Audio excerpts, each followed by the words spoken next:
Hello student, आप सभी का हमारे YouTube चैनल में स्वागत है। इस वीडियो में हम लोग भूकंप के बारे में अध्ययन करेंगे। भूकंप एक बहुत ही महत्वपूर्ण टॉपिक है। इस टॉपिक से परीक्षा में प्रश्न जरूर आते हैं, अतः हम इस टॉपिक को अच्छे से पढ़ेंगे। तो आइए शुरू करते हैं। भूकंप को अंग्रेजी में अर्थक्वेक कहते हैं। भूकंप एक प्राकृतिक आपदा है और भूकंप का अध्ययन हम भूकंप विज्ञान यानी कि सिस्मोलॉजी में करते हैं। तो आइए इसको लिख लेते हैं। भूकंप का अध्ययन हम भूकंप विज्ञान के अंतर्गत करते हैं। भूकंप विज्ञान में करते हैं। भूकंप विज्ञान को अंग्रेजी में सिस्मोलॉजी कहा जाता है। सिस्मोलॉजी कहा जाता है। भूकंप भू आकृति विज्ञान का एक महत्वपूर्ण टॉपिक है। भू आकृति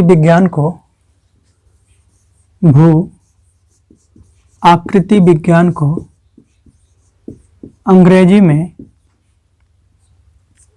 जियोमॉर्फोलॉजी कहते हैं।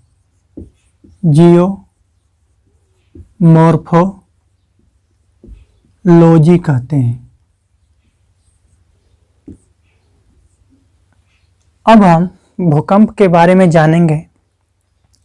जब लंबे पैमाने पर पृथ्वी का धरातल अचानक कंपन करने लगता है तो इस स्थिति को हम भूकंप कहते हैं।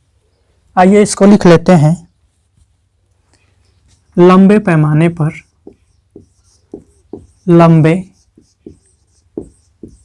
पर पृथ्वी की पपड़ी का कंपन करना भूकंप कहलाता है। भूकंप कहलाता है। अब हम ये जानेंगे कि जो कंपन उत्पन्न होता है, यह कंपन किस रूप में उत्पन्न होता है। यह कंपन प्रत्यास्थ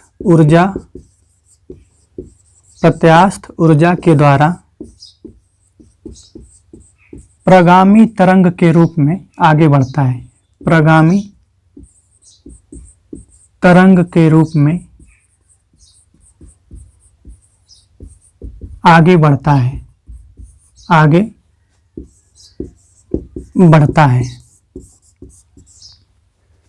अब आइए हम देखते हैं कि प्रत्यास्थ ऊर्जा हमारी पृथ्वी में कहाँ पर बनती है। तो प्रत्यास्थ ऊर्जा हमारी पृथ्वी के गर्भ में वहाँ पर बनती है।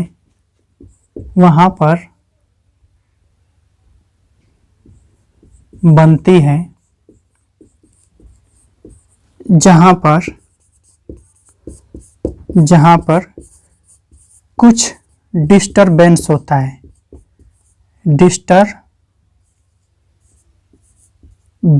होता है।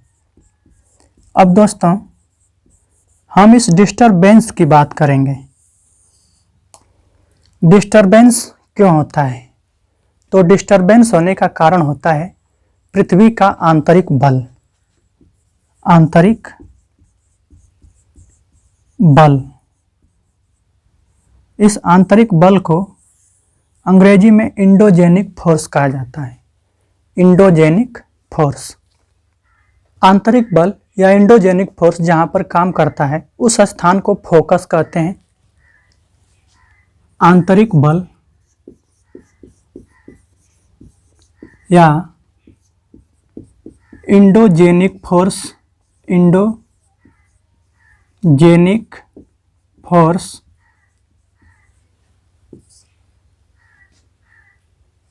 जिस स्थान पर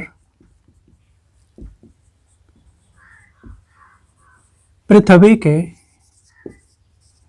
गर्भ में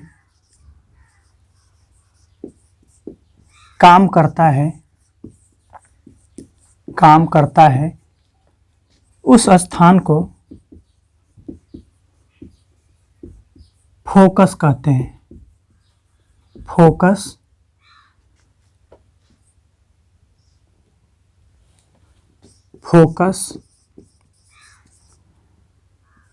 कहते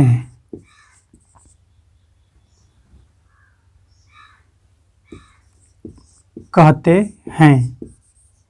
फोकस की हिंदी होती है केंद्र। अब हम फोकस की बात करेंगे। जो फोकस होता है यह दो प्रकार का होता है। पहला सामान्य गहराई वाला, इसकी गहराई 100 किलोमीटर के आसपास होती है। दूसरा जो फोकस होता है यह अधिक गहराई वाला होता है। अधिक गहराई वाला, इसकी गहराई 300 से लेकर के 700 किलोमीटर तक होती है। फोकस से चलने वाली प्रत्यास्थ ऊर्जा पृथ्वी के सतह पर फोकस के ठीक ऊपर जिस स्थान पर पहुंचती है उस स्थान को अधिकेंद्र या एपीसेंटर कहते हैं। फोकस से प्रत्यास्थ ऊर्जा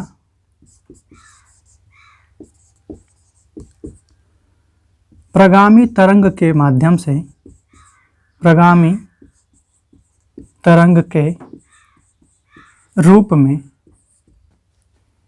फोकस के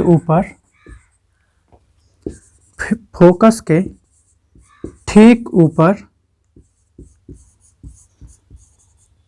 जिस स्थान पर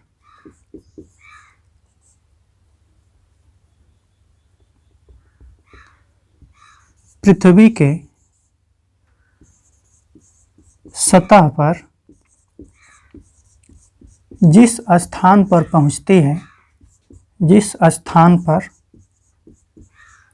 पहुंचती है, उसे एपीसेंटर या अधिकेंद्र कहते हैं। उसे अधिकेंद्र या एपीसेंटर कहते हैं। अधिकेंद्र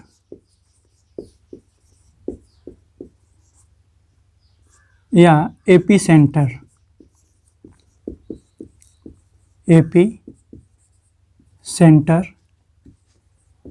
के ठीक विपरीत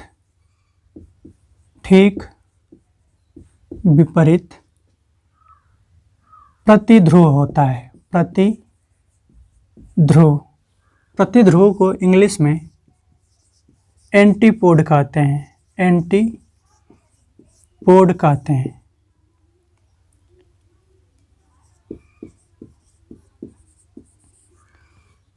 अधिकेंद्र के ठीक विपरीत प्रतिध्रुव होता है जिसको कि अंग्रेजी में एंटीपोड कहते हैं।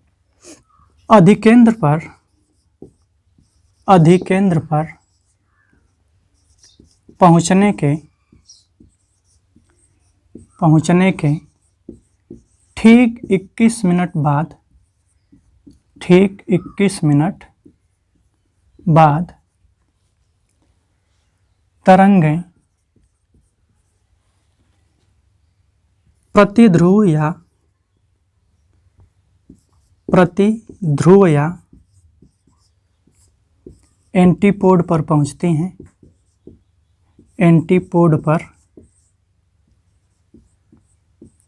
हैं।